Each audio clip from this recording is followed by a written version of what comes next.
ముందుగా మనము ఒక చిన్నగా చపాతీ లాగా చేసుకుందాము.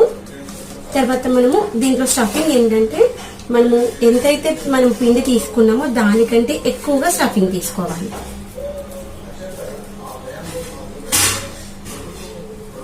చూసారా, నేను చపాతీ పిండి ముద్ద ఎంతైతే తీసుకున్నానో దానికంటే కొంచెం ఎక్కువ, అంటే ఒక నిమ్మకాయ సైజ్ కంటే కొంచెం ఎక్కువ సైజ్ తీసుకున్నట్లయితే పరోటా అంటే మంచి కమ్మగా ఉంటుంది. పిండి ఎక్కువగా ఉండొద్దు, లోపల స్టఫింగ్ ఎక్కువగా ఉండాలి. అందుకోసం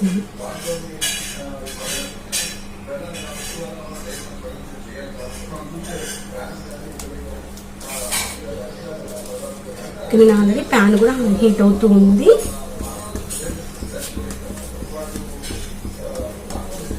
ఇక్కడ నేను కొంచెం లావుగానే చేస్తున్నాను. పరోటాస్ కొంచెం లావుగా ఉంటే బాగుంటాయి అనమాట.